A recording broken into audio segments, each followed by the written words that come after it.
This is part 3 to getting started and troubleshooting problems. Now, in general, if there's anything bad going on, just stop. Because a bad sound, stop what you're doing. Bad smell, stop what you're doing. Service calls, taking your machine for service usually starts in the $150 range and goes up from there. And not to mention that it's taking a big heavy machine somewhere for about 2 to 3 months. The wait lists are kind of crazy.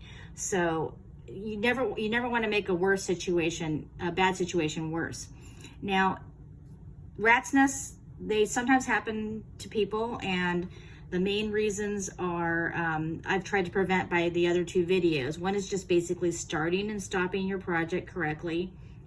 And I'm going to go over some of the most common things. But basically, if you do end up in a rat's nest, this is just kind of like a faux rat's nest here. You're going to want to try to lift your needle up using the hand wheel, not the machine. Take out your needle and then start trying to cut your way out of it.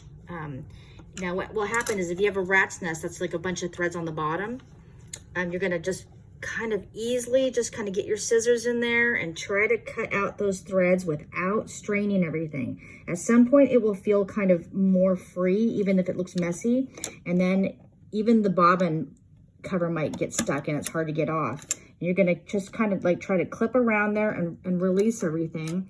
And then once you do get everything out, you're going to look around here, clear everything out, kind of cut out what you can, use some tweezers to kind of, gently pick out any type of loose threads like that.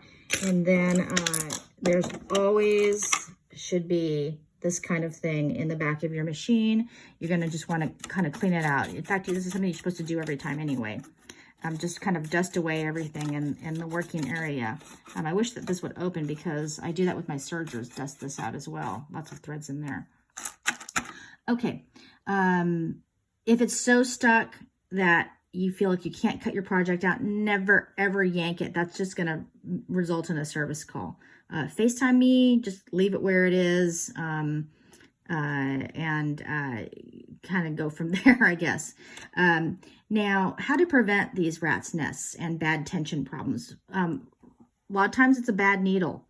The needle's dull. It's just not it's not the right type of needle. So the number one thing, whenever I have a bad tension or something I don't like, a stitch I don't like, or some problems, I always rethread the machine. It took me a long time to figure this out, but you have to rethread it with the presser foot up, never down, because down is saying lockdown. It's not allowing threads to go through. It's saying we're stable, we're hitting go. And only when the presser foot up are the discs open for you to actually thread. And the same thing happens down here, is that sometimes you don't get proper tension on your bobbin. The bobbin, watch the threading video, it has to go through the tension discs. And sometimes you'll see it kind of flopping around. The thread isn't either in the right position. You'll start to know what looks right and wrong.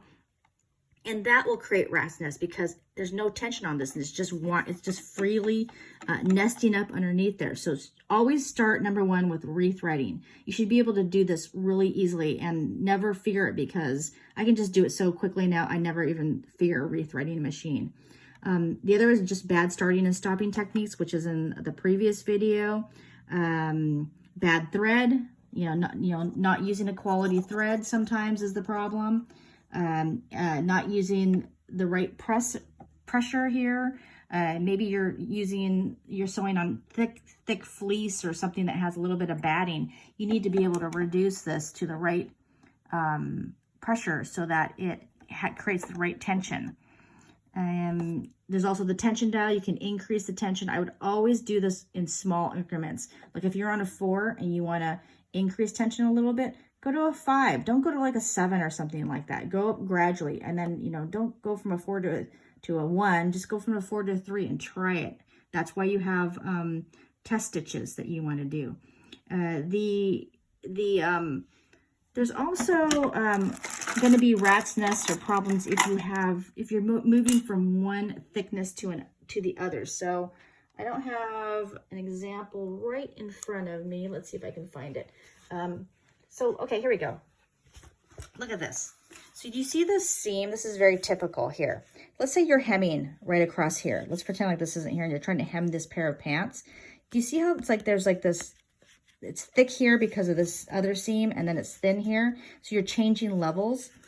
Here's another example from the back. You can see changing levels where it's really super thick right here where multiple seams join. You can see where it's kind of faded because it's thicker there. When the presser foot's moving across here and then it hits this bump, the presser foot's going to be, let me just get an example here, pull out a little presser foot. It's going to like, instead of being nice and level like it wants to be, it's going to go and it's going to like spin up to the top. And it's like a carve where the wheels aren't making contact. And that's going to result in a rat's nest in the back. The way you solve this problem is when you change levels, you use this hump jumper, which is in the back, and there's like a thin side and a thick side, and you just stick it underneath right there. You have to raise your foot and kind of set it, and then you'll see that it's kind of level, and it will get you here, and then you can even put it on the front like that, move it until you can get over here, and then now you've cleared this whole hump, and then you can take it out, and now you can go on the same level. So using a hump jumper helps you avoid rat's nest too. Now when you're working with knits, knits are inherently unstable. So you're going to either get lucky or you're going to need to stabilize the knit somehow. And a couple different ways are, you can do some Google searches, is that there's different types of stabilizers or interfacing that you can kind of iron onto the back to stabilize a knit if you're trying to hem it, for example. You need to make sure you're using something that has some stretch in it too. People even sew with a little bit of like tissue paper on the back to help stabilize a knit. So that's a whole nother topic. Sewing machines do require service regularly. They need spa days just like the rest of us. And if you're needing to find a good service provider, just join a Facebook group. Even a quilting group is really great because they're very active. Even if you don't quilt, they'll know who services machines, so you can find out who's affordable and good. Anyway, those are the main ways to deal with troubleshooting. Storage is really important. That also prevents problems. I always store it under a case so that dust doesn't accumulate. And when you're done with the project, always unplug it. Don't just like wrap these cords around like this and bend them. That will create problems with the cords. So unplug carefully and then store them in its little storage. I just kind of tuck it right here in a little bag, and it goes right underneath this case. So, and the other thing you need to do is when you store it is always put the presser foot down, because that also stabilizes it. So presser foot down, cords removed, case.